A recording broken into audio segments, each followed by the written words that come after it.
Hey everybody, HomeSliceHenry here, and in today's video we're taking a look at another update in the Season 17 balance patch, and that is Icy Wind being given to Arctibax. Arctibax was already an insanely strong anti-meta Pokemon. Previously it was running Dragon Claw and Avalanche, but now instead of Avalanche, we are sacrificing a bit of closing power for the debuff ability of Icy Wind. Icy Wind is a terrific side grade option for Arctibax, as the ability to lower the opponent's attack makes Arctibax a lot more difficult to remove from the field, and makes it even deadlier in those type neutral matchups. So without further ado, let's hop into the matches, and let's check out Icy Wind Arctibax in the Great League.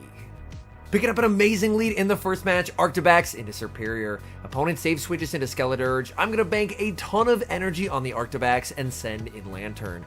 Switch advantage does not matter to me here. Realistically, if my opponent shields, this is perfectly fine, and I'm okay with conceding switch. Just due to the fact that whether Superior is aligned against the Toxapex or against the Arctibax, it's going to be a bad matchup for my opponent. They're firing off energy here, and I'm perfectly fine with conceding switch advantage. I'm going to commit one shield on Arctibax, look for the farm down, and just leave with a massive amount of energy.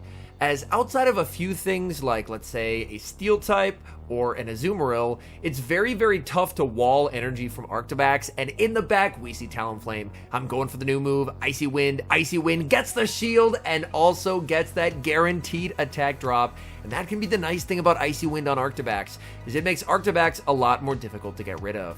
But in this case, I'm expecting them to throw before I make my next Dragon Claw, so it's a pretty safe switch into the Toxapex to catch the Flame Charge. They're not going to make it to a Brave Bird. I think this could potentially be a Fly, but it is just going to be the Flame Charge, so no Brave Bird reached by the opponent, and at this point, they just don't really have a win con in this match. My opponent sends in the Superior, and Superior is not going to have a fun time, as they have no shields left to protect themselves from this massive super effective damage from the Sludge Wave. Sludge Wave connects, Toxapex gets the Poison Jab farm down, and the opponent resigns the match. Moving into the next match, we see a positive lead leading Arctibax into Talonflame. This entire team does quite well into Talonflame, and that's one of the reasons why I did select the backline that I did. Because I just really want, if the opponent's running Talonflame, for the Talonflame to have absolutely nowhere to go. Now this matchup is very dependent on the charge move timing from the Arctibax. As you can see, I threw 4 Dragon Breaths and the Dragon Claw after their Flame Charge. This allows me to do the exact same, and I'm able to win the one shield as the Arctibax. In comes Vigoroth. I'm going to stay in here, let myself get farmed down, and align it onto the Lantern. I'm expecting they're going to have a pretty good check to Lantern in the back, considering that they led Talon, so I may as well get it aligned here. I have to watch for a catch from the opponent. There's the attempted catch, as we see what they had in the back for Lantern. In comes Credilli. Credilli, a very good core breaker in this meta. Credilli will fire off the Grass Knot. I'm looking to farm up a ton of energy here. Even though I could go for the Sludge Wave, which is the better move to go for, I think the safer play is going to be to go for Double Brine. As Double Brine, even if my opponent no shields the first, they're going to have to shield one of these, or their Credilli will just about be knocked out. I'm able to make it to Brine number 2, putting a lot of pressure on the opponent. Are they willing to let this go? They do. They're basically at 1 HP now on the Credilli, and I'm going to look to switch if I can. Switch clock is up. I send in the Lantern. Opponent sends in the Vigoroth, and this could get interesting here. I have quite a bit of energy. I need to land a Thunderbolt to win the game. I decide to bait with the Surf. This is a risky call. Do they respect it? They do. Make it to the Thunderbolt, but I lose the CMP tie. Come on, Lantern. You're a pretty good rank. Survive the Body Slam, and it does survive the Body Slam, and that should be game over, as the Credilli's at like 1 HP, and the 2-turn Spark will register before the 3-turn Bullet Seed, and that's game over. We see an amazing lead in the next match, Arctibax into Lantern. Opponent save switches into Vigoroth. I need to immediately switch out, and I send in Toxapex. Toxapex does have a very nice matchup into Vigoroth, and I do think that it's very important to make sure that at least one of your back Pokemon on your team this season has a good matchup into Vigoroth, because Vigoroth is absurdly strong on the safe switch. Due to its new coverage move of Rock Slide, it's a lot more difficult to wall energy from Vigoroth now, so having a mon like Toxapex that can shut it down is quite nice. Sludge Wave connects, down goes the Vigoroth. If they're leading Lantern, my guess is they very well could have a Fire type in the back, and if that's the case, then they don't really have any remaining counters for my Arctibax. So I'm going to make a read. I'm going to aggressively pivot into the Arctibax. They stay in and throw energy. This can only be a resisted move, so they've got to be weak in the back.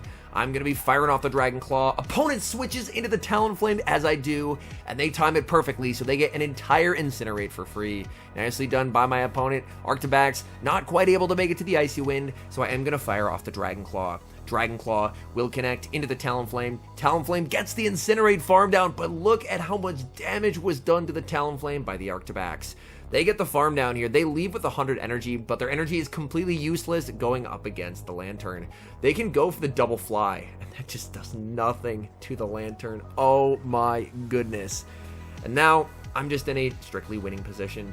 I have the health advantage. They have an energy lead, but I have 2 shields to hide behind. I commit the shield. Opponent is going to full send the Thunderbolt, and at this point, they no longer have a win con, and they resign the match. We see a great lead again in the next match, Arctibax into Swampert. Arctibax makes it to the Icy Wind before they make it to the Earthquake, so the opponent instead is just going to opt to go for a Hydro Cannon. 2 Hydro Cannons are not enough to KO, but I am still going to go for an Icy Wind because I do want to survive the second Hydro Cannon a bit better than I survived the first. I'm going to be firing off the Icy Wind. That gets them deep into the red. They're going to make the Hydro Cannon, but I'm going to be able to tank this. So pretty nice for the Arctibax as I win switch and I leave with a little bit of health. Skarmory gets the Steel Wing farm down, but now I can align it onto Lantern, and Skarmory's energy is completely walled here. They're staying in and throwing a move, which is a bit of a surprise. They go for the Brave Bird. That does get some chip damage. In the back, it's another Vigoroth, and Toxapex able to handle it quite nicely. Vigoroth, again, can spam out Body Slam after Body Slam. They actually go for the Rock Slide here in this matchup, but unfortunately, Vigoroth, this is one of the few matchups where it does struggle, just mainly due to the fact that counter is going to be resisted, and Toxapex is just absurdly bulky. It is one of the few things that Vigoroth cannot just brute force its way through. I'm firing off another Brine. Decision time for the opponent. They're going to let the Vigoroth go, but Skarmory just does not have a win con. Skarmory, the switch clock is up, so I can send back in my Lantern. Lantern at back-to-back surfs here, or I'm one short. Oh, I'm one short, but I do make the back-to-back, and at this point, this game is over, and I don't have to shield a move from the Skarmory, because even if they Brave Bird, the Brine will easily KO due to the debuff defense, so I can just let this through. Opponent goes for the Sky Attack. That's not going to affect the Lantern. They're going to be forced to go for another charge move into the Lantern, and it looks like this is going to end up as a 2-shield flex, as I am going to be able to send in the Toxapex, fire off the Brine, and Brine is going to secure the knockout onto the Skarmory. Picking up another positive lead in the next match, Arctibax into Chargerbug. Now, Chargerbug, its fast move of Volt Switch is going to be resisted here, but they can spam out the neutral X Scissors. I decided to shield the first just because, again, this is now an Icy Wind Pokemon. So I can get a debuff and make it so that future X Scissors are going to be doing less. So I shield the first, I return fire with the Icy Wind, and the opponent is going to let that through. They're now going to send in Vigoroth. I'm farming up energy, and you know what? I'm going for another Icy Wind. Let's debuff this Vigoroth. Let's make it have an extremely unfortunate day, and now this sets me up to where I can fully Poison Jab down with the Toxapex. And that means I get to leave with a ton of energy, and their Body Slams don't really do a whole lot. They're going to be firing off Body Slam after Body Slam in this matchup.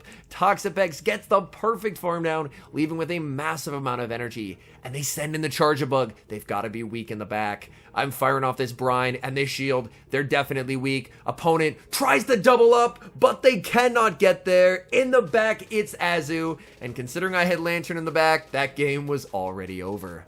Speaking of Azu, we now see it on the lead in the next match. Energy on Arctibax is walled by this thing. I'm going to farm up a ton of energy and look to make a catch onto Lantern. I time it so I get the spark through as well.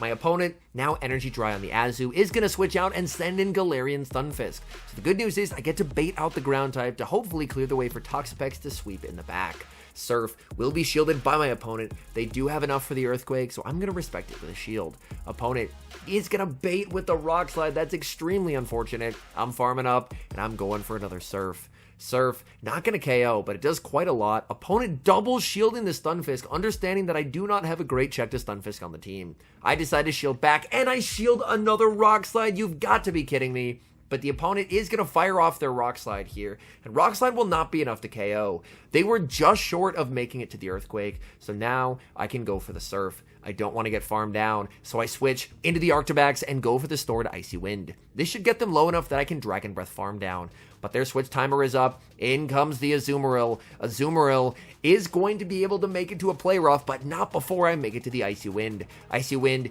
is going to apply that one-stage attack drop, and we are honestly putting in some pretty decent work against Azu for being completely walled. Play rough will connect. Arctibax just cannot make it to the move, but this is going to set up Toxapex. I'm now entirely relying on Toxapex to close this game.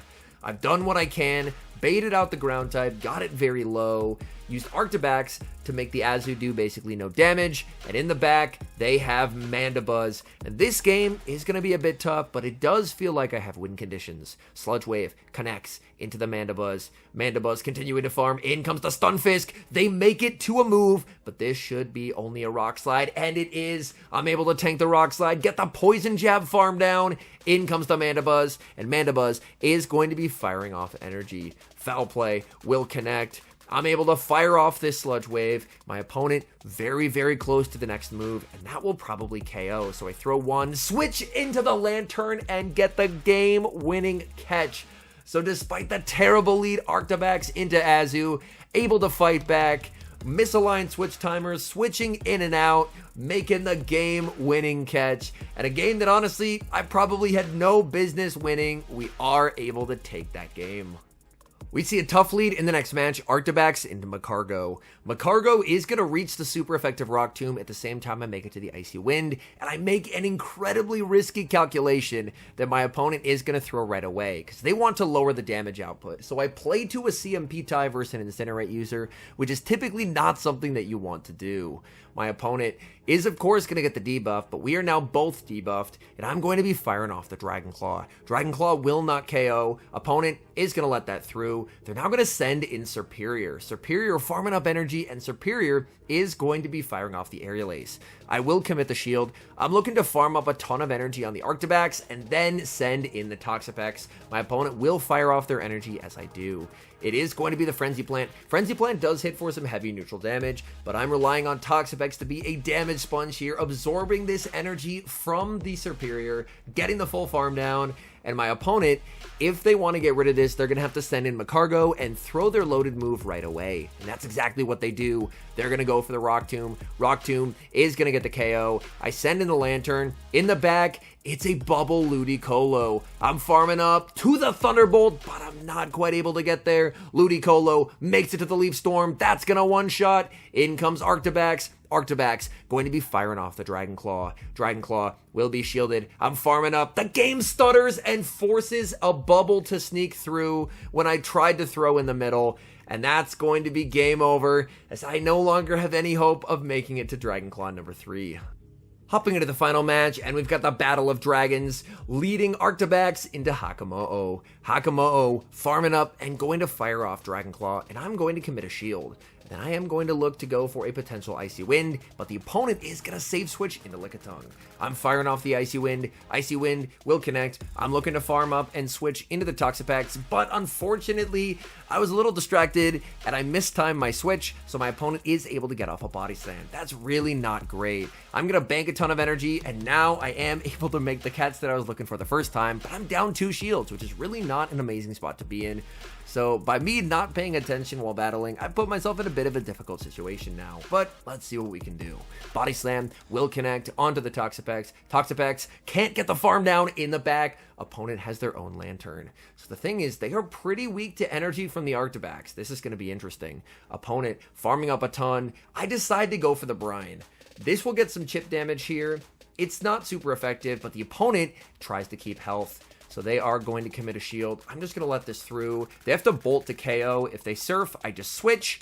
Oh my goodness. Did they react in time, or did they go for the surf? They went for the surf. They were not able to react in time. And now I've saved the Toxapex. I have a ton of energy stored on the Arctibax, and I'm just going to try and commit to a farm down and leave with a massive amount of energy. Hakamo'o is going to resist everything, but I should be able to make it to a lot of moves. Are they going to send in the Hakamo'o here, or do they send in the Lickitung? They're thinking about it. They send in the Hakamo-o, but they switch into the Licky to catch the Surf. What a beautiful catch by my opponent. I'm firing off the Surf. I need to make it to 2 Surfs here. I'm going for Surf number 1. Opponent is going to let that through, and Lantern with a fraction of HP makes it to the 2nd Surf. Surf is going to be shielded by Hakamo-o, and I have energy stored on the Arctibax. So a bit of a misplay in the mid game, but we're able to claw back thanks to the Arctibax and take the win. All in all, I wasn't sure if this was going to be the case, but it feels like Arctibax is even stronger in this new meta compared to last season.